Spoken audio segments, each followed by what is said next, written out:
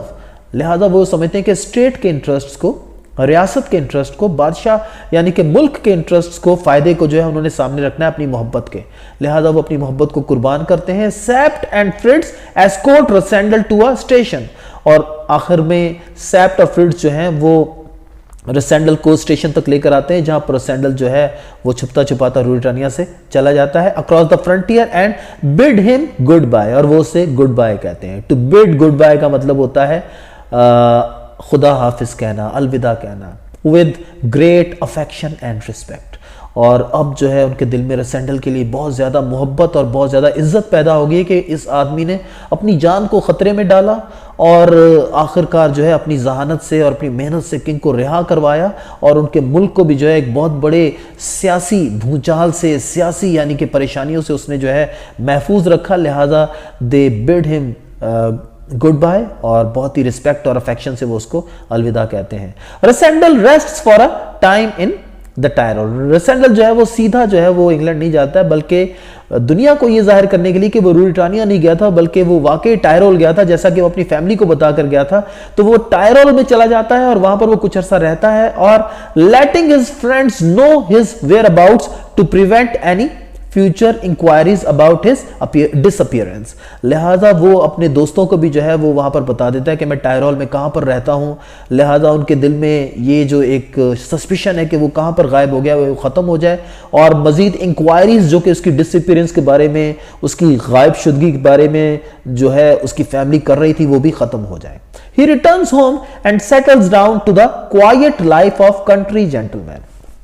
لیکن اس کا دل جو ہے اب ٹوٹا ہوا ہے, اس سے فلیویا کی یاد بہت آتی ہے, اور واپس جو ہے وہ اپنے شہر جاتا ہے, اور اس کے بعد وہ ایک گاؤں میں جا کر جو ہے کنٹری جینٹل مین کی حیثیت سے زندگی گزارنا شروع کر دیتا ہے. broken only by an annual visit to Dresden where he meets Fritz von Tarlenheim. اور کبھی کبھی جو ہے وہ ڈریسڈن جاتا ہے, وہاں پر جو ہے فرٹز وان ٹارلنہیم اس سے ملنے آیا کرتا ہے, اور دونوں کبھی بھی کسی کو نہیں یہ بتاتے ہیں کہ ماضی میں وہ کتنے بڑے بڑے ایڈونچرز کا حصہ رہے ہیں. his sole remaining contact with his past adventures. اور فرٹز وان ٹارلنہیم جو ہے وہ ایک ایسا واحد تعلق ہے یا ذریعہ ہے جس سے کہ وہ اپنے پاسٹ کے ساتھ ایک رشتہ قائم رکھ سکتا ہے. یعنی کہ اب نہ تو پرنسس فلیویا اس سے ملتی ہے,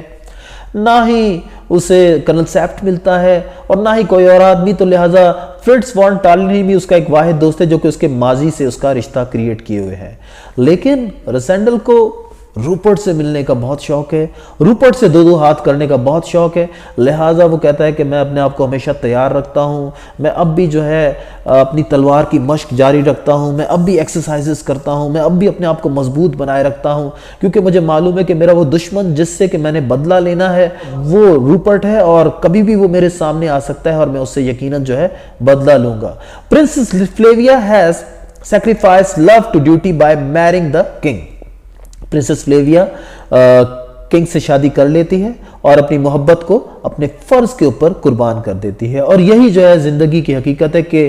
فرض آپ کا جو ہے وہ آپ کی محبت سے زیادہ جو ہے وہ اہم ہوتا ہے, اور آپ کو اپنی محبت کو یا اپنی چاہتوں کو جو ہے اپنی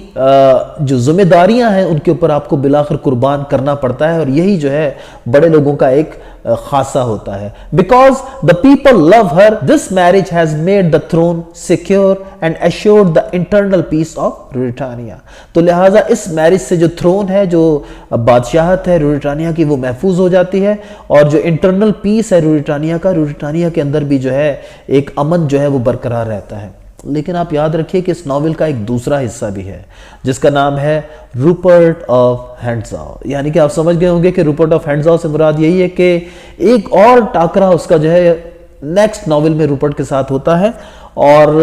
اس ناول میں ہمیں بہت ساری باتوں کا پتہ چلتا ہے کہ پرنسس فلیویا اگرچہ بادشاہ کے ساتھ رہ تو رہی ہے, لیکن she is not happy with the king.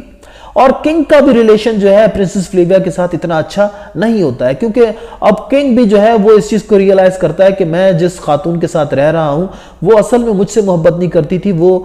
کسی اور سے محبت کرتی تھی، تو لہٰذا وہ بھی جو ہے اس کے ساتھ اتنے اچھے طریقے سے ایڈجسٹ نہیں ہو پاتا ہے۔ تو روپرٹ آف ہینڈزا بھی ایک ایسا ناول ہے جس کی سمری میں آپ کو سجیسٹ کروں گا کہ آپ ویکیپیڈیا سے یا کسی اور ذریعے سے پڑھیں، اور آپ کو بہت ساری چیزوں کا جو ہے وہاں پر بھی پتہ چلے گا، لیکن یہاں پر جو ہے یہ ناول ختم ہوتا ہے۔ Hopefully you must have enjoyed this novel, اور بہت ساری چیزیں آپ نے اس ناول سے سیکھی ہوں گی، اور اصل میں ریڈنگ کرنے کا مقصد یہی ہونا چاہیے کہ آپ زندگی کو سمجھیں، زندگی کو گزارنا سیکھیں۔ آپ یہ سیکھیں کہ اگر آپ کا واسطہ ایسے لوگوں کے ساتھ پڑ جائے جو کہ آپ سے زیادہ طاقتور ہیں، آپ سے زیادہ ذہین ہیں، آپ سے زیادہ ریسورسفل ہیں، تو پھر آپ نے ان کے ساتھ کون کون سی کوالٹیز کے ذریعے سے جو ہے ڈیل کرنا ہے، کیسے آپ ان لوگوں کو جو ہے اپنے مقصد کے لیے یوز کر سکتے ہیں، یا آپ وہ مقصد جو کہ ان کا آپ کو نقصان پہنچانا ہے اس سے آپ بچ سکتے ہیں۔ تو یہاں پر جو ہے ہمیں پتہ لگتا ہے کہ it is only by determination, by ingenuity, یعنی کہ اگر آپ ثابت قدم ہیں، اگر آپ اپنے آپ پر بھروسہ رکھتے ہیں، اور اگر آپ کے اندر لیڈرشپ کوالٹیز ہیں، تو آپ یقیناً جو ہیں بہت بڑے بڑے کام، ناممکن کام بھی جو ہے کر سکتے ہیں، جو کہ روڈولف رسینڈل نے اس ناول کے اندر ہمیں کر کے دکھائے۔ Thank you so nice of you, hopefully you must have enjoyed this novel. اور اب ہم جو ہے اس کے